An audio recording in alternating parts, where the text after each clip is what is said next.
Hi, this is Joe from eleaseagreement.com, and we are going to fill out a sublease agreement. And just to real quick define what a sublease agreement is, it's an agreement made between someone who's already renting property, so just a typical tenant, and they're looking to re-rent the property to someone else.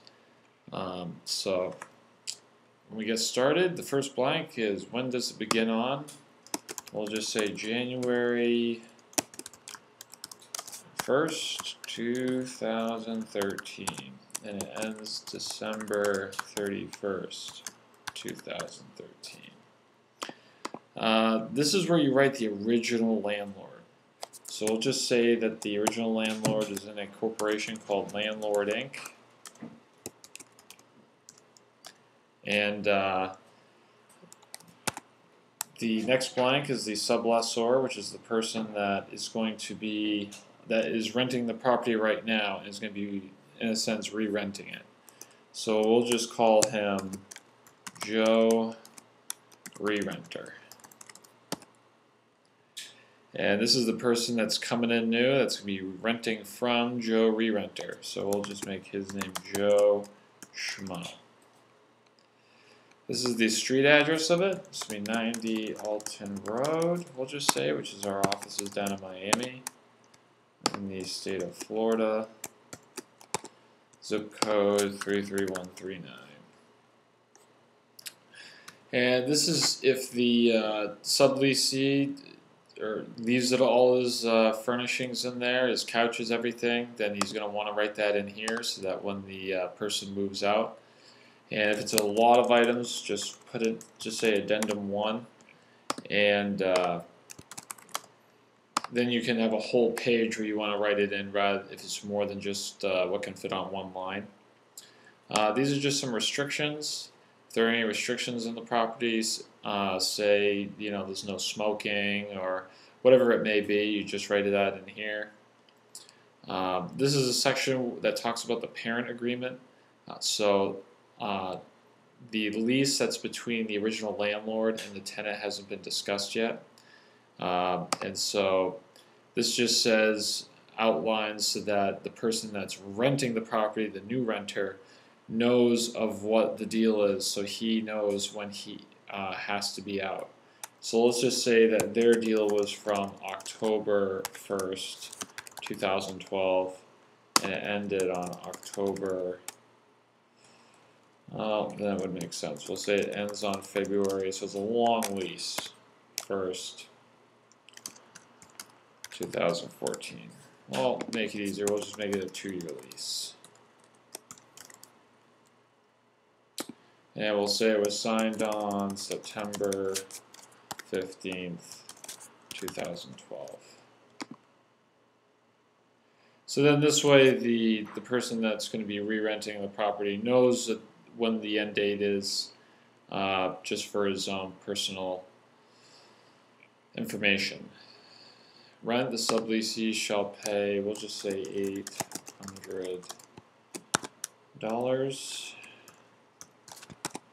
payable to Joe Re-Renter. So remember, he's going to be paying property to the tenant that's there right now. Say they're due on the 1st of every month.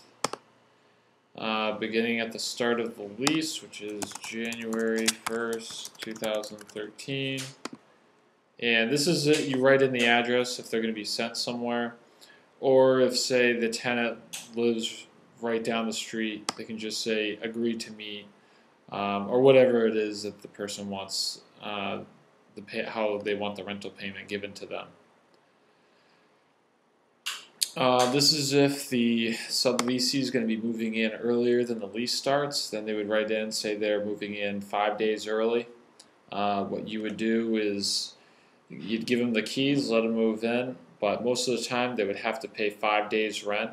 So you just get the rental amount divided by 30 and then times it by however many days that they moved in early. So if it was 5 days, then you just make the new tenant pay 5 days worth of rent, and then you just write in whatever that amount is here. These are the terms. Is there going to be a security deposit, last month's rent, rent in advance? This is usually if the new person has really bad credit, you make them pay a couple months in advance, make sure you're going to get your money. Pet deposit. This is all at the person's discretion, at Joe Re-Renter, what he wants to do.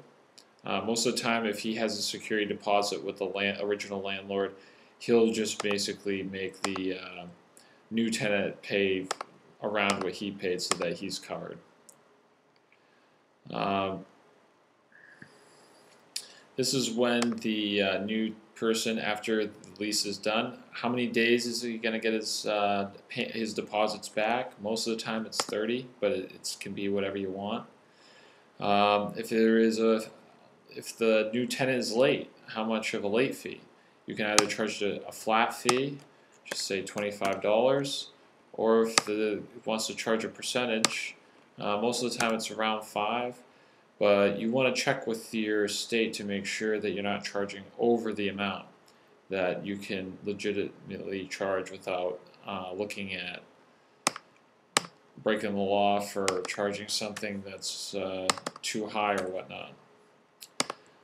This just says what the subleasee is responsible for. Most of the time the tenant, the new person, is responsible for their electricity, and it's pretty much a toss-up on the other ones. Mostly electricity, cable, internet. Most of the time water and heat's covered by the landlord, but every lease is different, every property is different. Disclosures. A lot of states have disclosures that they have to be notified of. For example, you have some states out in the Midwest where if the property has ever been flooded in the past, you have to let the new person know so that they can watch out for mold, among other things. So this is just state disclosures that you have to just give to the new renter. If there are any additional addendums, say there's a parking situation or something that you just have to let the new person know, you just spell it out and what the additional addendum is going to be. And this is just legal jargon, disclaimer, tenancy time, all this stuff that really has no bearing. This is, in some states, you have to provide all this information, which is case by case.